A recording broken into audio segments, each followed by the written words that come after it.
Assalaamu alaikum warahmatullahi wabarakatuh. Kabajamtoota fi jaalatamtoota maatii Dammituu fi ውድና የተከበራችሁ አሰላሙ አለይኩም ወራህመቱላሂ ወበረካቱ። ውድ የሀገሬ ልጆች እንዴት ናቸው? ሰላም ናቸው? እኔ በጣም ሰላም ነኝ አልሐምዱሊላህ ረብል ዓለሚን።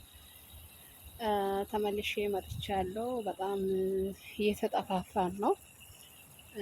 በቪዲዮ ለማስራት አልተመቸኝም። ያው ማንኛውም ሰው ያውቃል የሰው ቤት ማን እንደራስ ነው እንዴት አባለ የሰው ቤት የሰው ነው። ያው ሁሉም ነገር በቃ በጊዜ ሁሉም ነገር አዲስ ነገር በሚያዩ ሰዓት ሁሉም ነገር ለማስራት አልተመቸኝም ማለት ነው። የሰው ቤት ስለሆነ እንደ አጋጣሚ እችን ተምር ውሃ ለማስጠጣት ወጥቼ የሆነ ሀሳብ ትዝ ብሎኝ ነው የመጣው ማለት ነው። እና akkasumas kabajamtoota fi jaalatamtoota maatii Dammituu bira jirtu baga jiraatan nageenyi rabbii guddaa bakka jirtanitti gaarreenii fi laggeen qaxxaamuree isin haa ga'u isin jedha asuma. Yaa wadha yaada takka qabadhee hafuuna dhuftee wantoonni haalataa biyya keessa deemaa jirullee wanna hundayyuu wanna haala yerootiin wal fakkaatu qabadhee isinii dhiyaachuu fi dhugaa dubbachuudhaaf yaa'u namoonni tokko tokko ni beekan jedhee yaada. Nama hundaa fi jireenyi mijataa wayii hin taane haalli biyya lafa kun baay'ee ulfaataadha. Alhamdulillah alaa kulli haalii wallaahi rabbiin nuuf haa laaffisu biyya keenyallee rabbiin biyya nagaa nuuf haa godhu. Biyya ormaa keessaa galuu deemna inshaallah rabbiin jedhee guyyaa tokko waan akkanatti hafnu wayii hin taane biyya hambaa kun haalli baay'ee nutti ulfaatee jira. Biyyi keessas biyyi keenyas ulfaatee jira jechuudha. Haala ta'an biyyi keenya keessa deemaa jiru wantoonni biyya keenya keessa deemaa jiru baay'ee ulfaataadha jechuudha. Waggaa 3 hanga 4 kanatti hanga 5tiif deemuu jira. Garuu an urga gaafa biyya kana ardii lutti keenya ijjatteeti yeroo biyya keessa jiru miidiyaa kanallee hin fayyadamu. Sooshaal miidiyaa kana yoo argu gurri kiyya guyyaa tokko waan na gammadu takka iyyuu dhaga'ee garuu hin beeku. Rabbiin nuuf haa laaffisu hunda keenya iyyuu uummata keenya kan wallaggaa kan dhumaaruufis rabbiin nagaa haa buusu. Rabbiin wal ta'umsa uummata keenya nuuf haa kennu. Irra caalatti diinarrallee namuma kennatu wal fixaara kennumatu kennatu orma nutti ta'e nu fixu jira. Osmaan osoma yaa'u rabbiin nagaa nu haa buusuma jenna kaa waan biraa uumaaf otoo illee manxassine wanti finnu tokko illee hin jiru rabbiin. Warroota lubbuun darbaniifis rahmata isaaniif haa godhu. Kan hafaniifis rabbiin nagaa nuuf haa buusu. Kanuma jechuudha. Yaanni irra caalatti mee asumaan waliin waan yaada qabnu walirraa qoodannu ta'a. Yaa'u kabajamtoota kiyyaa asumaatti marumarraa garatti biratti qayyaraa hojiin irra caalaa hojii biraa yaa'u kaameraa akka waraabnee fi waan nama sodaadheeti. Yaa'u amala namaallee ni beekna mana namaa keessatti akka ati yaadde siif hin ta'u jechuudha. Jireenya namaa wal keessa kaa'anii beektanii manni namaa fi namni fuula siqqayyaraa akkati yaadde siif hin ta'u amala kalee jiru adda hin jiru. Dura yogguu nyaata hojjedhu si waraabaa viidiyoo manaamne yeroo baay'ee gadhiisaan ture sa'aatii naa mijatutti amma garuu akkasii naaf hin mijanne jechuudha. Kanaaf jecha walirraa babbannee maal goona reekaa rabbii jedhee nafu. Guyyama rabbiin nu nyaachise nyaanna utubii hojjennee irraa nyaannaa ka jedhamu suni yaa'u hirriba eebjuullee ta'uun ni mala jechuudha. Kanumaaf asmaamnee yaa'u durii yeroo biyya keessa jirru amma muka dhaabadhee bishaan obaasu kana eentu biqiltuu takka bishaan obaasamee biqiltuun biyya keenyaa hangam takka ofumaan nuuf guddata. Osoo siqaa akkanaa kanan qabaatiin qorrattillee qabbanattillee ho'attillee bishaan kana obaasee garuu seeraan hin guddatu. Biqiltuun biyya keenyaa akkamitti ka'uuf waan ol jedhee guddatu.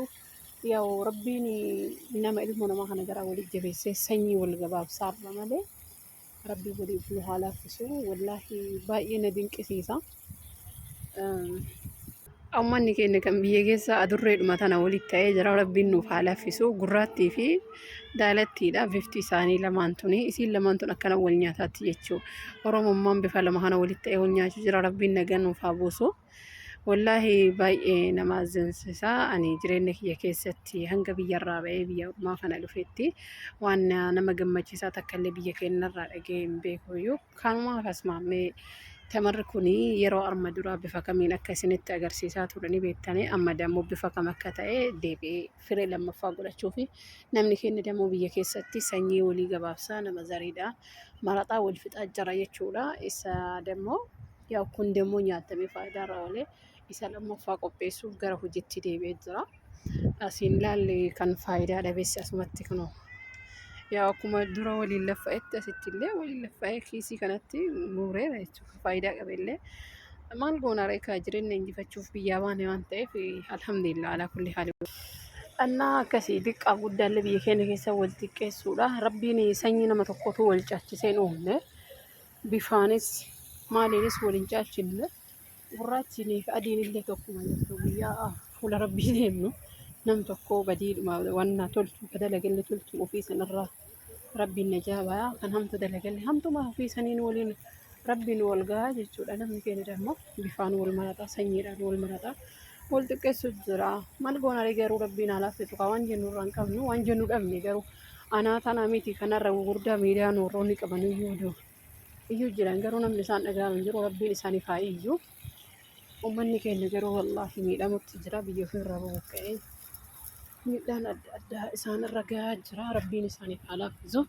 Wanna biraa waan jennu qabnu zeegaa biraa walii gallee kan biyya nama keessa jiraatan rakka waan biyya keenya haadha abbaa keenya wayii bira hin jirru namummaa biraa namummaa wayii rabbuma nuu laaffiseera kana nu uummanni biyya tokkotti kan afaan keenya dubbatu wal gurguratuuf wal ajjeesutti bangattaa'e akka waan diida wayiitii waliin dhufee biyyaa baanee haadha abbaa keenya wayii bira hin jirru isaan kanneen wallaahi rabbiin bira sadii ani bira.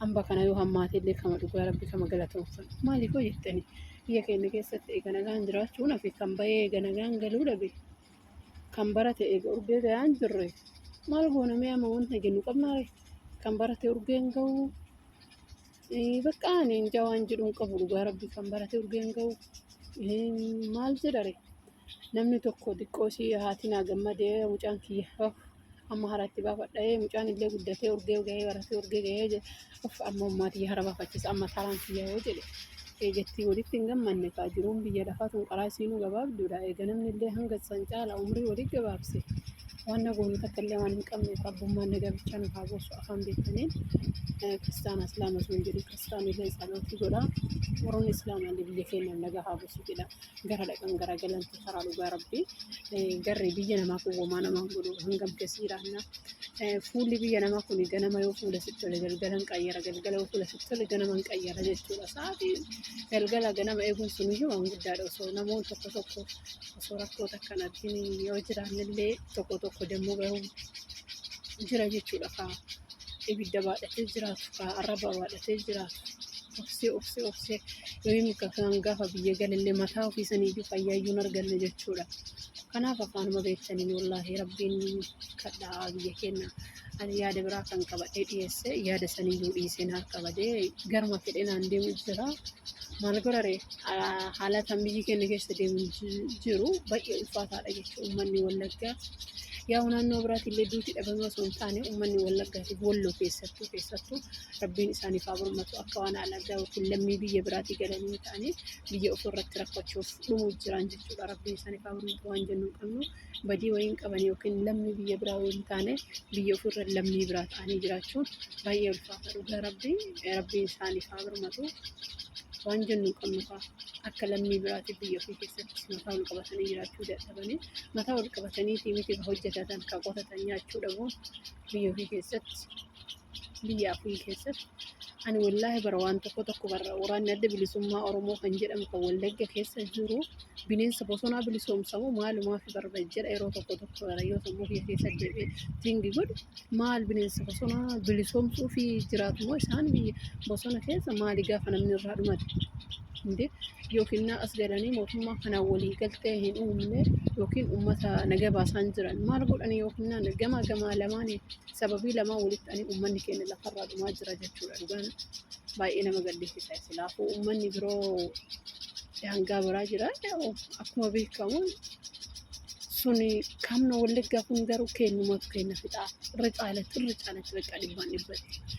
Shaniin as keessa jira shanii baasaa ilmi kan kee shanii ati jedhanii haadhaan ajjeefama ilma arganne ajjeefama ijoolleen lafaa ol guddattu hinduuti kan guddates kan dhalates ol hin guddatu ta'u ulfaan hinduuti waan baay'ee nama gaddisiisaa ta'e jechuudha. Yoo keessa baay'inaan ayyaannu waan goonuuf hin qabnu rabbiin isaaniif haa birmatu waan biraa waan jennu hin qabnu maal goona reekaa.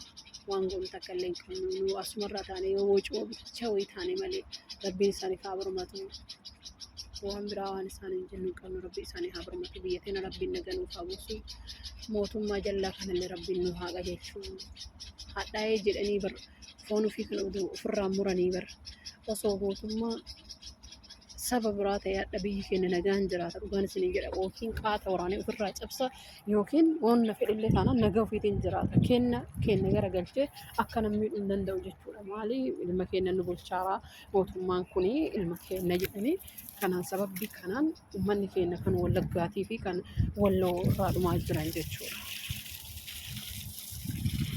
Nu irra caalatti waan isaaniif kunillee hin qabnu rabbiin isaaniif haa birmatu kadhannaa afaan beeluu kadhachuu fi rabbiin isaaniif haa birmatu nagaa isaaniif haa buusu waan wanuuf tokkollee waan goonuu hin qabnu iyyuu rabbiin nagaa nu buusee nagaa biyya keenyatti illee nu haa galchu sagaleen keenya kanumaa uummanni keenya dhumuu jira biyya ofirra lammii biyya biraa ta'ee jiraachuu jira lammii baqattummaatti biyya ofirra baqatanii eessa deeman mee uummata biyya kana kan facaafatan eeguu ibiddaan guban taate malee dhaloonni jalaa dhufu.